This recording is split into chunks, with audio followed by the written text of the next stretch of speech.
Hello and welcome to the Cultured Bumpkin. Welcome to this poetry reading. It's been a little bit since I've done one of these. I've mostly been doing redneck Jane Austen and stuff like that, but I'm doing some poetry tonight. So whether you're live or whether you catch the replay, if you're into poetry, I hope that you enjoy this. First one is by John Donne. Death, be not proud. Death, be not proud, though some have called thee mighty and dreadful, for thou art not so. For those whom thou thinkest thou dost overthrow die not, poor death, nor yet canst thou kill me.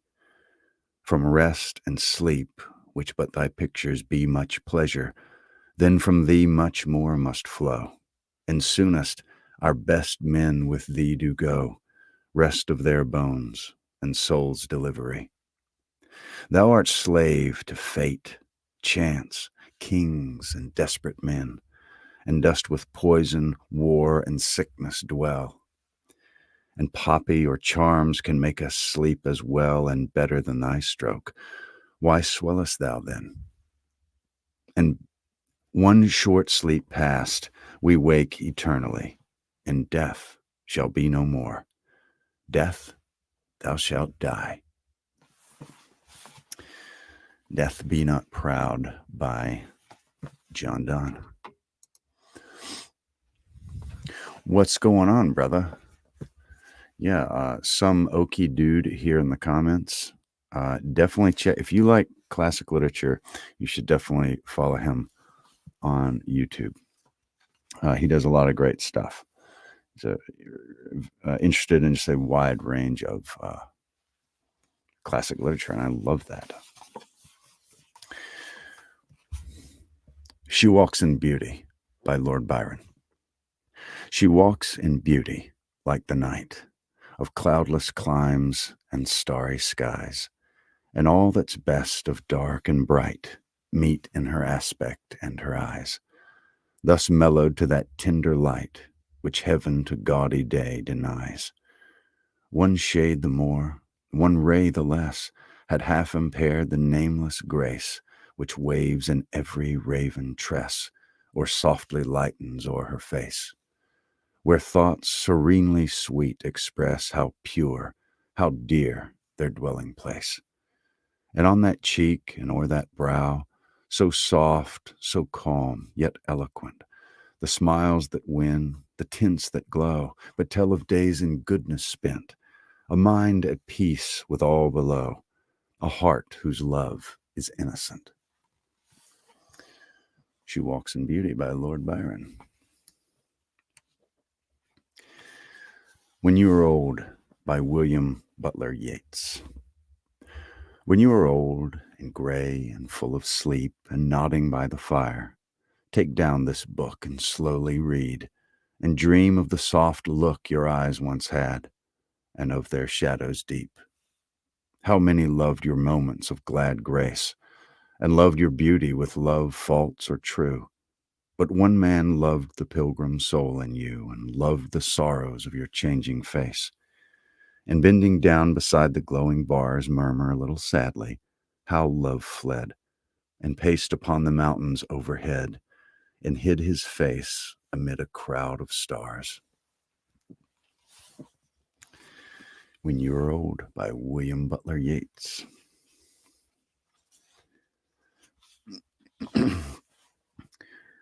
"'Tis the Last Rose of Summer by Thomas Moore. 'Tis the last rose of summer left blooming alone. All her lovely companions are faded and gone. No flower of her kindred, no rosebud is nigh, to reflect back her blushes, to give sigh for sigh. I'll not leave thee, thou lone one, to pine on the stem. Since the lovely are sleeping, go sleep thou with them. Thus kindly I scatter thy leaves o'er the bed, where thy mates of the garden lie scentless and dead. So soon may I follow when friendships decay, and from love's shining circle the gems drop away, when true hearts lie withered and fond ones are flown, oh, who would inhabit this bleak world alone? 'Tis the Last Rose of Summer by Thomas Moore.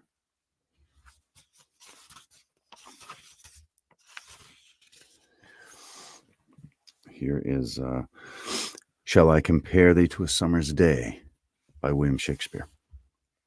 Shall I compare thee to a summer's day? Thou art more lovely and more temperate. Rough winds do shake the darling buds of May, and summer's lease hath all too short a date. Sometime too hot the eye of heaven shines, and often is his gold complexion dimmed, and every fair from fair sometime declines by chance or nature's changing course untrimmed. But thy eternal summer shall not fade, nor lose possession of that fair thou owest, nor shall death brag thou wanderest in his shade, when in eternal lines to time thou growest. So long as men can breathe or eyes can see, so long lives this, and this gives life to thee.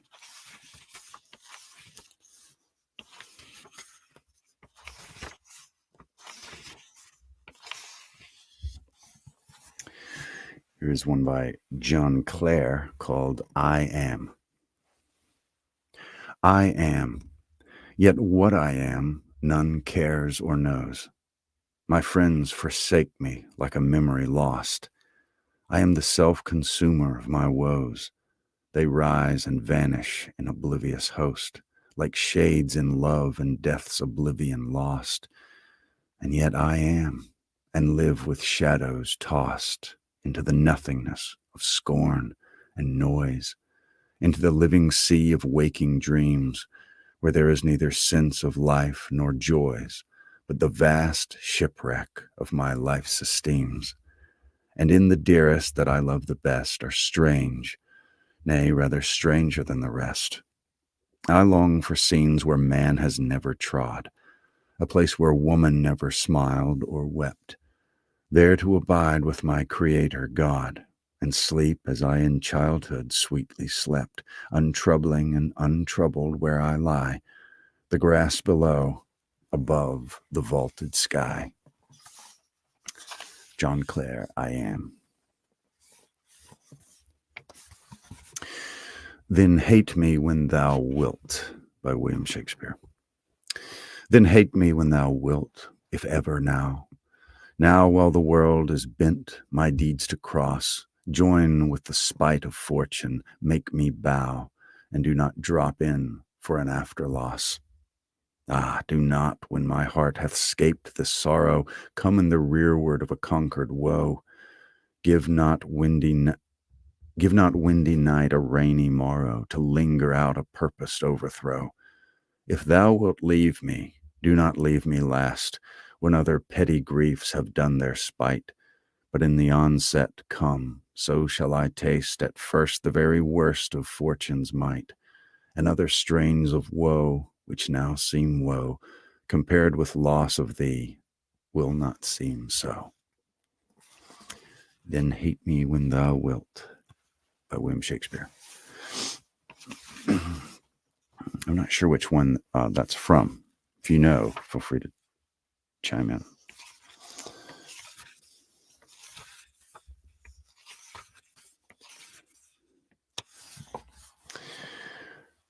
Alfred Lord Tennyson. Ring out, wild bells. Ring out, wild bells, to the wild sky, the flying cloud, the frosty light. The year is dying in the night. Ring out, wild bells, and let him die. Ring out the old, ring in the new. Ring happy bells across the snow. The year is going, let him go. Ring out the false, ring in the true. Lord Tennyson. Here's one by Joyce Kilmer called Trees. Peekaboo, what's going on? Good to see you.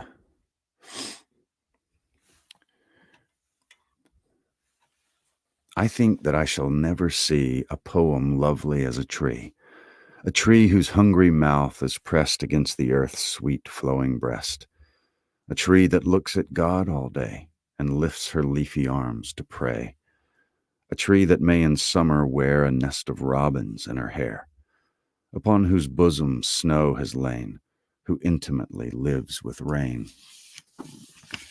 Poems are made by fools like me, but only God can make a tree. Joyce Kilmer. He was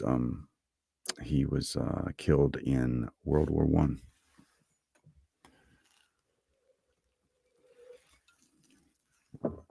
Here is "I Wandered Lonely as a Cloud" by William Wordsworth.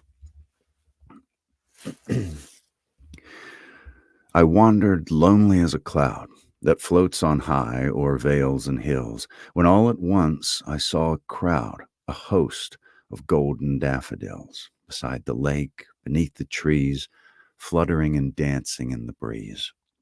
Continuous as the stars that shine and twinkle on the Milky Way, they stretched in never-ending line along the margin of a bay. 10,000 saw I at a glance, tossing their heads in sprightly dance. The waves beside them danced, but they outdid the sparkling waves in glee. A poet could not but be gay in such a jocund company. I gazed and gazed, but little thought what wealth the show to me had brought. For oft, when on my couch I lie in vacant or in pensive mood, they flash upon that inward eye, which is the bliss of solitude. And then my heart with pleasure fills and dances with the daffodils. William Wordsworth. Here is John Keats, and this is just the opening to a poem, and I forget which one it is, Endymion or I'm not sure. Anyway, it's a great opening. A thing of beauty is a joy forever. Its loveliness increases. It will never pass into nothingness, but still will keep a bower quiet for us, and a sleep full of sweet dreams and health and quiet breathing. Therefore, on every morrow are we wreathing a flowery band to bind us to the earth, spite of despondence, of the inhuman dearth of noble natures, of the gloomy days, of all the unhealthy and or darkened ways made for our searching. Yes, in spite of all, some shape of beauty moves away the pall from our dark spirits. It's John Keats. Sea Fever by John Masefield. I must go down to the seas again, to the lonely sea and the sky, and all I ask is a tall ship and a star to steer her by, and the wheels kick and the wind's song and the white sails shaking, and a gray mist on the sea's face and a gray dawn breaking. I must go down to the seas again, for the call of the running tide is a wild call and a clear call that may not be denied. And all I ask is a windy day with the white clouds flying, and the flung spray and the blown spume, and the seagulls crying. I must go down to the seas again, to the vagrant gypsy life, to the gull's way and the whale's way, where the wind's like a whetted knife. And all I ask is a merry yarn from a laughing fellow rover, and a quiet sleep and a sweet dream when the long trick's over. John Masefield, Sea Fever. The Village Blacksmith by Henry Wadsworth Longfellow.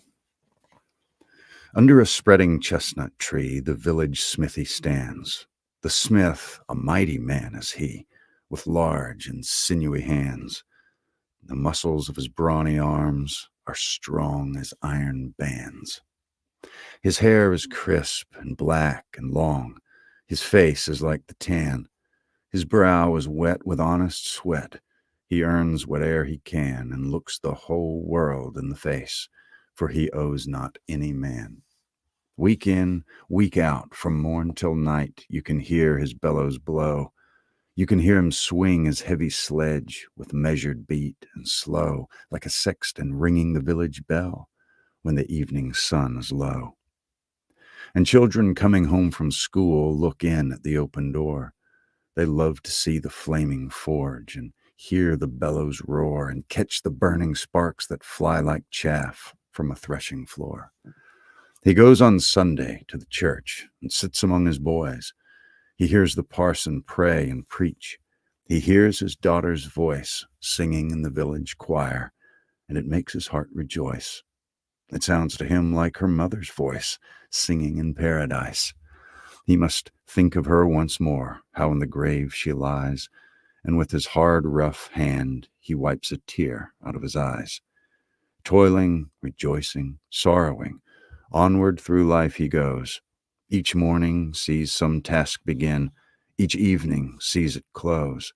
Something attempted, something done, has earned a night's repose. Thanks to thee, my worthy friend, for the lesson thou hast taught. Thus at the flaming forge of life our fortunes must be wrought. Thus on its sounding anvil shaped each burning deed and thought. Henry Wadsworth Longfellow, The Village Blacksmith. Here's one from Plato called The Inner Man. Beauty depends on simplicity. I mean the true simplicity of a rightly and nobly ordered mind and character. He is a fool who seriously inclines to weigh the beautiful by any other standard than that of the good. The good is the beautiful. Grant me to be beautiful in the inner man. Plato.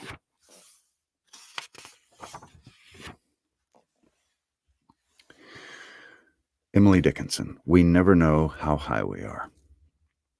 We never know how high we are till we are asked to rise, and then if we are true to plan, our statures touch the skies.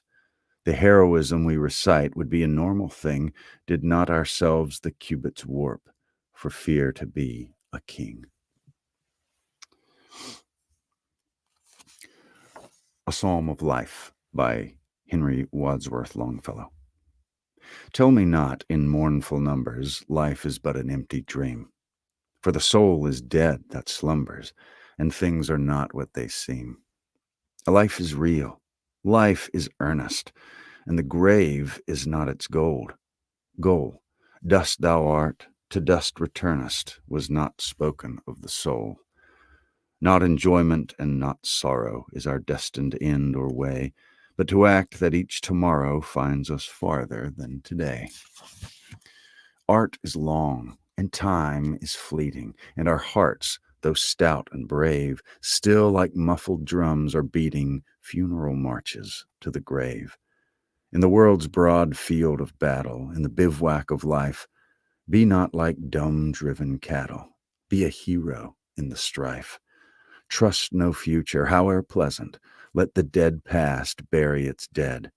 Act in the living present, heart within and God o'erhead. Lives of great men all remind us we can make our lives sublime, and departing leave behind us footprints on the sands of time. Footprints that perhaps another, sailing o'er life's solemn main, a forlorn and shipwrecked brother seeing, shall take heart again.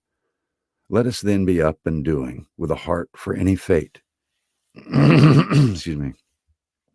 Still achieving, still pursuing, learn to labor and to wait. A Psalm of Life. Here's another Emily Dickinson. If I can stop one heart from breaking, I shall not live in vain.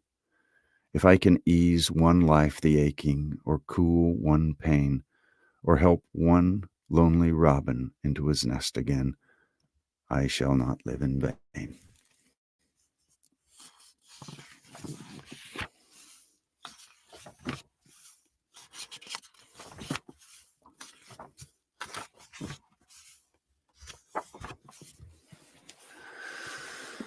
Let's do one more.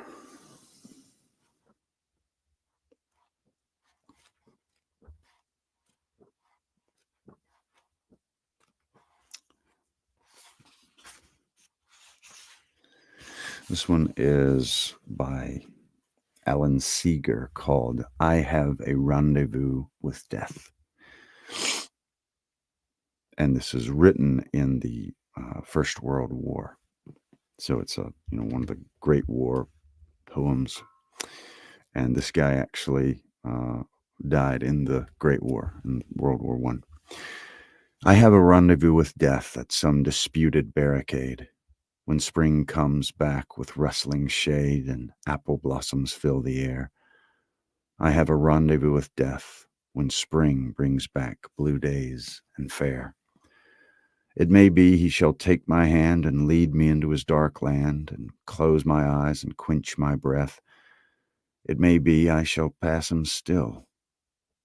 I have a rendezvous with death on some scarred slope of battered hill when spring comes round again this year and the first meadow flowers appear. God knows 'twere better to be deep pillowed in silk and scented down, where love throbs out in blissful sleep, pulse nigh to pulse and breath to breath, where hushed awakenings are dear. But I've a rendezvous with death at midnight in some flaming town when spring trips north again this year, and I to my pledged word am true. I shall not fail that rendezvous. Alan Seeger.